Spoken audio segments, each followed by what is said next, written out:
Hey guys! Welcome to Edwin Gapos Vlogs. For today's video ay ipapakita ko sa inyo yung mga routine na ginagawa ni Hannah Chloe. Si Hannah Chloe po ay ang aking bunso at siya ay nasa grade 2.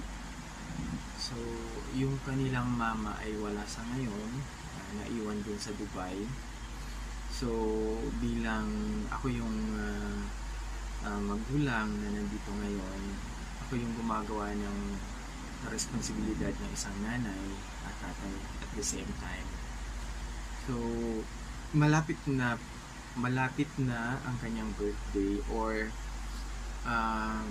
next day ay ang kanyang birthday. So, meron kaming konting celebration. Akala niya nga ay wala siyang cake, pero tingnan natin kung ano yung pwede